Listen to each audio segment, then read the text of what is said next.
Barbara, you know, the little old lady in tennis shoes with her croaky voice. She had a very funny voice that trembled. You would kind of say, oh, I feel sorry for her, you know, I want to help her. And she used that very well. People will always speak about Barbara Capitman was this little old bag lady in tennis shoes. She actually was.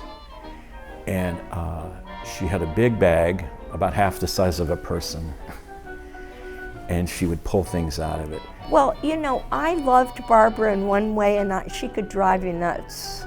I was trying to avoid Barbara. I had read about her in the newspaper, in the Miami Herald. I knew that she was on a crusade. I knew she was using me just to get access to the Miami Herald building so she could pester the columnists who were very important in Barbara's mission to get the Art Deco district mentioned in a positive way. I remember the first time I met her, trying to find somebody's phone number in a phone book. So I went over, and she couldn't find what she was looking for. So I went over to help her, thinking that she was some kind of weak little old lady. And very quickly, discovering that she was the brains and that she was the heart and the soul of everything that was happening. How people describe her is she was crazy, but she was right. The fact remains, Barbara Capitman saved South Miami Beach from becoming just another high-rise hotel strip next to the ocean. I moved here in 1973 with my husband, who was a professor. We were very shocked at the way Miami was beginning to destroy its marvelous waterfront and beautiful palms and build big high-rises. And eventually I got together with Leonard Horowitz, and he said, why don't we get together a bunch of people who feel like we do and form a design organization to save what's left here. What was left was the largest concentration of Art Deco buildings in the United States, built in a burst of architectural enthusiasm after the disastrous hurricane of 1926. By the 1970s, Miami Beach was no longer a prime tourist destination. The once bright hotels had become hostels for the elderly, cheap enough to live out their remaining days on meager pensions. But behind the peeling paint, Barbara saw Art Deco, entire city blocks of it. Her career as a writer and publicist had been focused on design and architecture, and here she was in Miami Beach, surrounded by a tropical version of an architectural art form she admired. The Art Deco district is one of a kind. This is like a village. This is like an 800-unit area that exists only here, tropical Art Deco. Amazing, whimsical buildings, all kinds of details, terrazzo floors, beautiful glass. So there's many, many wonderful elements that only exist here. Most of the buildings were covered in drab paint.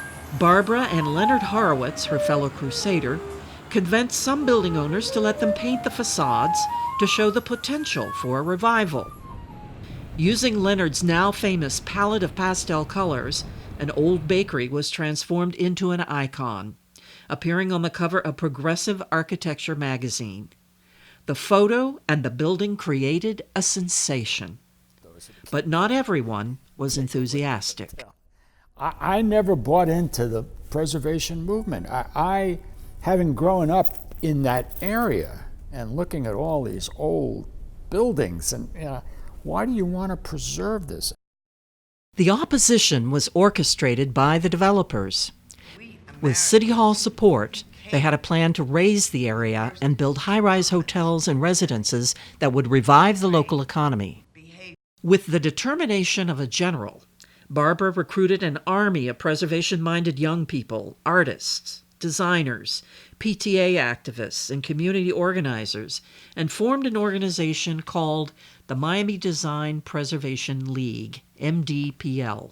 She was a very strong woman, but people thought that she wasn't, and so they all wanted to help her. So she had this charisma as bringing people together, and then she will milk you to the end, I mean, they would get so angry at her because she would ask ask.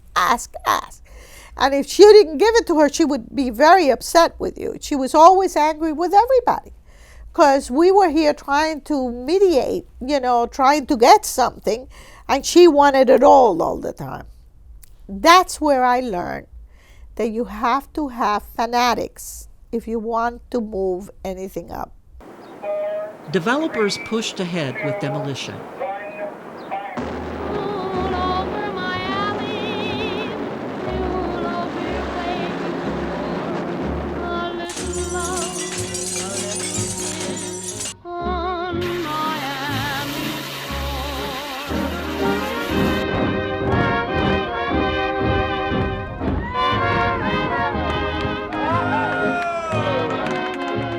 Barbara decided on an end run around the developers. She and MDPL set about surveying the area and promoting Art Deco as a legitimate architectural art form. With the documentation, MDPL got Florida state support and national recognition. The celebration was short-lived. National recognition is prestigious, but does not come with any legal protections for designated buildings. The New Yorker Hotel was a recognized masterpiece of architect Henry Hohauser.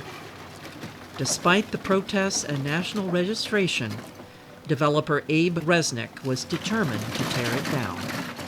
Now, going back to this hotel, which was the New Yorker Hotel, if you own some property, I mean, you're the owner and you can do with the property whatever you feel like doing with that, Here's our friend, Mr. Resnick, surrounded by his ugly high-rises. Some of the Art Deco people have tried to pressure us that we should do what they wanted us to do.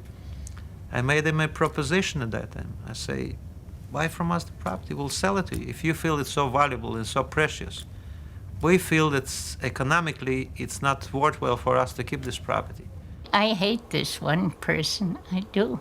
He's done incalculable damage, and just for his own profits. I think I was telling you that what's frustrating is whenever he sees me, he kisses me. He tries to pretend everything's well between us. But one can never forgive somebody who tears down a building like the New Yorker. Tearing down the New Yorker was a blow to preservation, but became the rallying cry of MDPL, who took the image of the lost New Yorker as their identifying symbol. The next fight was over the Senator Hotel, designed and built by L. Murray Dixon, one of the primary Deco architects of the 30s and 40s. Those were crimes, the demolition of those buildings. They were beautiful, they were gems. I mean, the New Yorker Hotel with the pool, with the top hat and the cane, embedded in the bottom, the floor of the pool. I mean, the charm, the glory of those days that just was so unique. And the Senator Hotel, I mean, the demolition of those buildings, those were tragic days. Just after noon today, the big teeth of the backhoe came down and took big chunks out of the former pool lounge at the old Senator Hotel. Art Deco preservationists tried everything to keep the building from being destroyed. They chained themselves to the front door. They brought plaques declaring the Senator a National Historic Treasure. Police kicked the preservationists off hotel steps, and so the hotel went down, as many stood by, watching sadly. When the National Register of Historic Places inducted the Miami Beach Architectural Historic District into the rolls of National Historic Places, that was Barbara's, I think, singular signature great achievement. And the demolition of the New Yorker and the Senator were her two great low points, her greatest failures. Barbara and MDPL pushed to get preservationists elected to the City Commission in order to mandate protections. Most people are happy to get one building or to get one church, not 800 a square mile. So, I mean, you really have to put it in perspective. She did something more than remarkable. What people should remember was that the creation of the Art Deco district was a huge battle. Nobody who was a property owner or developer had the vaguest idea what the potential was here. And when Barbara started, and as we moved with relentless determination to get National Historic District status for the Art Deco district, we were fought tooth and nail. And Barbara, as an old left-wing political activist, took it on, used her public relations skills, used her political skills, brought national and international attention to the potential of this neighborhood, and succeeded. The Art Deco district is one of a kind. That is the engine that drives all of South Florida. When I look back on it, it was probably the best thing that ever happened, within reason.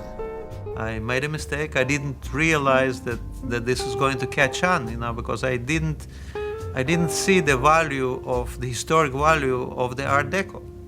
If she hadn't come to town, and if she hadn't had this vision, and hadn't worked so hard to create this National Register Historic District, I think we would be sinking. I think we would have these monolithic monstrosity buildings, and that we would not be the charming destination that we are.